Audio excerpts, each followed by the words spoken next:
नमस्कार। आज माघ शुक्ल त्रयोदशी शके 1935 सादर करत आहोत ठाणे वार्ता। ठळक घडामोडी। राज ठाकरेंच्या सुटकेनंतर ठाण्यामध्ये दगडफेक, दुकानदारांचा बंद।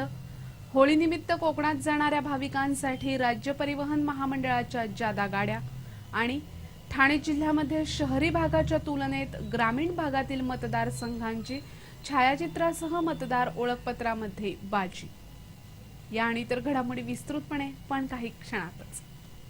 ठाणे वार्ता पहा श्रीस्थानक वाहिनीवर। आता सकाळी 9:15 पासून रात्री 9:15 पर्यंत ठाणे वार्ता, ठाण्यातील पहिलं दृकश्राव्य माध्यम। श्रीस्थानक वाहिनी ठाण्याची स्वतःची वाहिनी। ठाण्यातील घडामोडी, कार्यक्रम, वादविवाद, अगदी गाणी, नाटक याचा आनंद घर बसल्या पहा श्रीस्थानक वाहिनी।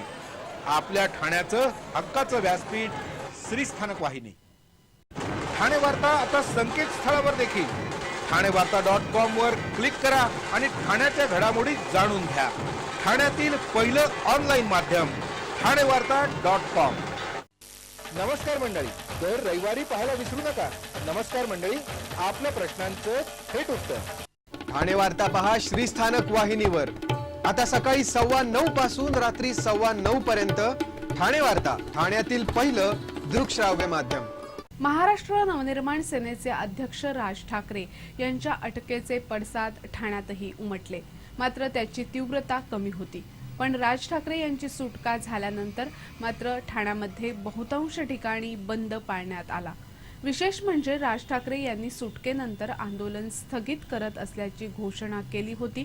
राज ठाकरे यांच्या अटकेदरम्यान घंटाळी वगळता फारसा बंद कुठेच नव्हता, मात्र त्यांची सुटका झाल्यानंतर ठाण्यामध्ये बंदचं वातावरण दिसत होतं। पोलिसांनी महाराष्ट्र नवनिर्माण सेनेचे ठाणे शहर अध्यक्ष निलेश चव्हाण यांच्यासह जनार्दन खेतले, वसंत गवाळे, रवींद्र मोरे, संदीप सावंत, जगदीश विचारे, DN साबळे, अतुल जाधव आणि प्रकाश इथापे अशा 9 पदाधिकाऱ्यांना अटक केली। टोल विरोधात रास्ता रोको आंदोलनाचा इशारा राज ठाकरे यांनी दिला होता, त्याचे पडसाद आज सर्वत्र उमटले। ठाणे जिल्ह्यामध्ये कल्याण डोंबिवली तसंच दिव्याच्या काही भागात बंद पाळण्यात आला, तर ठाणे शहरातील घंटाळी परिसर, गोखले रोड परिसरात दुकानं बंद करण्यात आली होती। ठाण्यामध्ये कोणताही अनुचित प्रकार घडू नये यासाठी कडेकोट पोलीस बंदोबस्त ठेवण्यात आला होता। शहरातील पाचपाखाडी, नौपाडा, गोखले रस्ता अशा गजबजलेल्या रस्त्यांवर मात्र तुलनेत शुकशुकाट दिसत होता। पूर्व द्रुतगती महामार्गावरही वाहनांची रहदारी बरीच कमी होती। राज ठाकरे यांची दुपारी 1 वाजता सुटका झाल्यानंतर मात्र ठाण्यातील गोखले रस्ता, बाजारपेठेतील दुकानं पटापट बंद झाली। ठाण्यातील गोखले रस्त्यावरील मँगो स्टोअर तसंच हस्तकला दुकानावर दगडफेक करण्यात आली।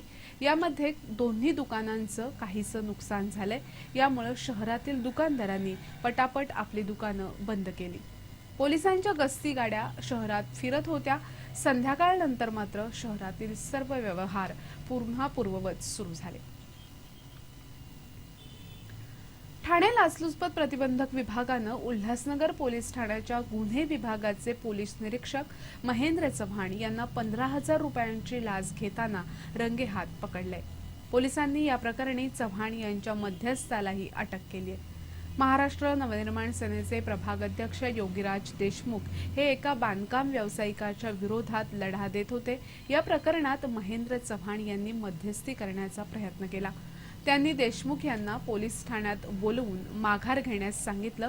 माघार न घेतल्यास खंडणीची केस दाखल करण्याची धमकीही दिली आणि त्यांच्याकडे 15,000 रुपयांची मागणी केली। त्यावर देशमुख यांनी थेट लाचलुचपत प्रतिबंधक विभागाकडे तक्रार नोंदवली। काल सकाळी 11 वाजता देशमुख चव्हाण यांच्या कार्यालयात गेले, त्यावेळी चव्हाण हे हसन रामचंदानी नावाच्या व्यक्तीबरोबर बसले होते। रामचंदानी यांनीच चव्हाण देशमुखांकडे मध्यस्थी केली होती। देशमुख यांनी ठरल्याप्रमाणे चव्हाण यांना पैसे देताना लाचलुचपत प्रतिबंधक विभागाच्या अधिकाऱ्यांनी महेंद्र चव्हाण यांना रंगेहात पकडलं। स्पर्धा परीक्षेत उत्तर हे प्रश्नपत्रिकेतच असतं, पण प्रश्न ते उत्तर हा प्रवास मात्र सोपा नाही। यासाठी प्रगल्भ वाचन, सराव, आकलन, कौशल्य विद्यार्थ्यांकडे असणं आवश्यक आहे, असं मत पुण्याच्या युनिक अकॅडमीचे प्रकल्प संचालक प्राध्यापक नागनाथ गव्हाणे यांनी व्यक्त केलं। ठाण्यात आयोजित करण्यात आलेल्या ग्रंथोत्सवात स्पर्धा परीक्षा आणि संदर्भ साहित्य या विषयावर गव्हाणे बोलत होते. महाराष्ट्र लोकसेवा आयोग, केंद्रीय लोकसेवा आयोगाच्या परीक्षांविषयी त्यांनी यावेळी माहिती दिली. परीक्षेतील अभ्यासाचे स्वरूप, पूर्व परीक्षा, मुख्य परीक्षा, मुलाखती याबाबत त्यांनी सविस्तर मार्गदर्शन केलं. स्पर्धा परीक्षेत यशस्वी होण्यासाठी रात्रंदिवस मेहनत करण्याशिवाय पर्याय नाही. एखाद्या विषयाची तयारी करताना 3-4 संदर्भ पुस्तकं वाचली पाहिजेत. कुठल्याही विषयाचा पाया पक्का असेल तर सहजपणे परीक्षेला सामोरं जाता येतं. विद्यार्थ्यांनी ज्ञानाधारित आणि गुणाधारित अभ्यासाची कास धरण्याचं आवाहन प्राध्यापक नागनाथ गव्हाणे यांनी केलं. दुसऱ्या सत्रात कविवर्य कुसुमाग्रज, विंदा करंदीकर आणि नारायण सुर्वे या कवींच्या जीवनावरील माहितीपट दाखवण्यात आले. तत्पूर्वी प्रवीण दवणे, अनुपमा उजगरे आणि प्राध्यापक अशोक बागवे यांनी या कवींवर विवेचन केलं. कुसुमाग्रजांनी एक पिढी मंत्रून टाकली असे सांगत कविता केवळ कागदावर नाही तर जगण्यातून लिहावी लागते याचा अनुभव कुसुमाग्रजांनी दिल्याचं मत प्रवीण दवणे यांनी व्यक्त केलं. देणाऱ्यानं देत जावं या कवितेला 58 वर्ष पूर्ण झाल्याचं अनुपमा उजगरे यांनी सांगितलं. तर नारायण सुर्वेंचं नातं कबीरांशी जोडत अशोक बागवे यांनी विविध कवितांचे संदर्भ यावेळी दिले. ठाणे वार्ता पहा श्रीस्थानक वाहिनीवर. आता सकाळी 9:15 पासून रात्री 9:15 पर्यंत ठाणे वार्ता, ठाण्यातील पहिलं दृकश्राव्य माध्यम. आपला परिसर स्वच्छ आणि सुंदर ठेवण्यासाठी ठाणे महापालिकेत सहकार्य करा. ओला सुका कचरा वेगवेगळा जमा करा आणि रोगराईपासून मुक्तता मिळवा.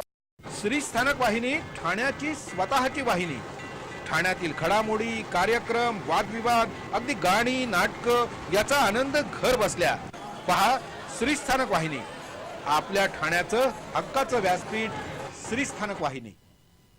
ठाणे वार्ता आता संकेतस्थळावर देखील ठाणेवार्ता.com वर क्लिक करा आणि ठाण्याच्या घडामोडी जाणून घ्या.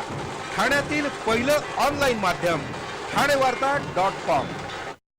डॉक्टर आणि रुग्णांचं पिढ्यानपिढ्यांचं जिव्हाळ्याचं नातं म्हणजेच डॉक्टर बेडेकर हॉस्पिटल. आता अत्याधुनिक सोयी सुविधा आणि तंत्रज्ञानयुक्त वंध्यत्व निवारण केंद्रात IVF आणि टेस्ट ट्यूब बेबीचीही सुविधा.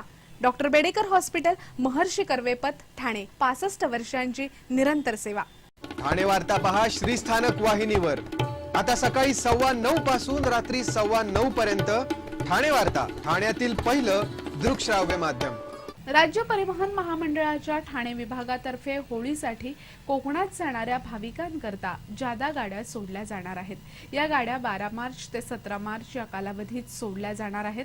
या जादा गाड्या ठाणे मध्यवर्ती बसस्थानक, बोरिवली नॅन्सी कॉलनी, कल्याण आगार, विठ्ठलवाडी आगार, भाईंदर स्थानक अशा विविध ठिकाणाहून सोडल्या जाणार आहेत. जादा गाड्यांचं आरक्षण 1 महिना अगोदर उपलब्ध करून देण्यात आलंय.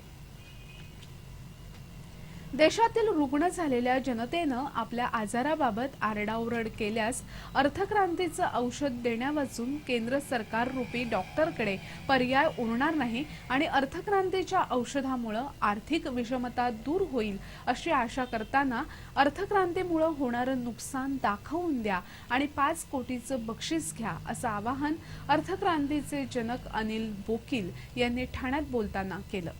धर्मराज्य पक्षाच्या वतीनं अर्थक्रांती आणि पर्यावरण या विषयावर आयोजित केलेल्या जाहीर व्याख्यानात बोकील बोलत होते. अर्थक्रांतीचे 5 संकल्पित प्रस्ताव आहेत. पहिला प्रस्ताव आयात कर अथवा कस्टम ड्युटी वगळता सध्या अस्तित्वात असलेले केंद्र राज्य सरकारचे कर रद्द करणं. सरकारी महसुलासाठी फक्त बँक व्यवहार कर हा एकच कर लागू करणं. सध्या चलनात असलेल्या 50 रुपयापेक्षा जास्त मूल्य असलेल्या 100, 500 आणि 1000 रुपयाच्या नोटा रद्द करणं. 2000 रुपयापर्यंतच्या रोखीच्या व्यवहारांनाच मान्यता देणं आणि रोखीच्या कोणत्याही व्यवहारावर बँक कर लागू असणार नाही. अशा 5 संकल्पित प्रस्तावामुळे देश विदेशात असणारा काळा पैसा कायदेशीर अर्थव्यवस्थेत येऊन समांतर अर्थव्यवस्थेस धक्का बसेल आणि यामुळे रोजगाराच्या संधी उपलब्ध होतील. मुबलक पैशाच्या उपलब्धतेमुळे रस्ते, वीज, घर बांधणी पूर्णत्वास जाईल. पेट्रोल 42 रुपये लिटर होईल आणि गरिबांना कर भरावा लागणार नाही असं बोकील यांनी सांगितलं. 500 आणि 1000 रुपयांच्या मोठ्या नोटा नष्ट झाल्यामुळं बनावट नोटा चलनात येऊन होणाऱ्या देशविघातक कार्यास बायबंद बसेल. अर्थक्रांतीच्या या 5 प्रस्तावांमुळे देशातील आर्थिक विषमता दूर होईल असा आशावाद अनिल बोकील यांनी व्यक्त केला. निसर्गानं निर्माण केलेले सोर्स आणि मानव वापरत असलेले रिसोर्स याचा योग्य ताळमेळ असायला हवा. तरुणांनी स्पीड एन्जॉय करावा तर साठीनंतर वृद्धांनी शेतीवर आधारित शांत जीवन जगावं असं स्वप्नही अनिल बोकील यांनी यावेळी मांडलं. यावेळी आम आदमी पार्टीचे संयोजक योगेंद्र यादव यांनी ठाण्यातून निवडणूक लढवल्यास धर्मराज्य पक्ष त्यांना सक्रिय पाठिंबा देईल असं पक्षाचे अध्यक्ष राजन राजे यांनी सांगितलं. ठाणे जिल्ह्यातील 24 विधानसभा क्षेत्रांमध्ये छायाचित्रासह मतदार ओळखपत्र असलेल्या मतदारसंघात ग्रामीण भागातील मतदारसंघांनी बाजी मारली असून त्या तुलनेत शहरी भागातील मतदारसंघ मात्र मागे असल्याचं दिसतंय. जिल्ह्यातील मतदारांची माहिती देण्यासाठी बोलवलेल्या एका पत्रकार परिषदेत ही बाब उघड झाली. जिल्ह्यातील डहाणू, विक्रमगड, पालघर, बोईसर, वसई, भिवंडी ग्रामीण, शहापूर, मीरा भाईंदर, ठाणे या मतदारसंघातील छायाचित्रासह मतदार ओळखपत्रांची संख्या 80% आहे, तर उल्हासनगर, कल्याण पूर्व, डोंबिवली, कल्याण ग्रामीण या मतदारसंघात छायाचित्रासह ओळखपत्रांची टक्केवारी ही साधारण 60% आहे.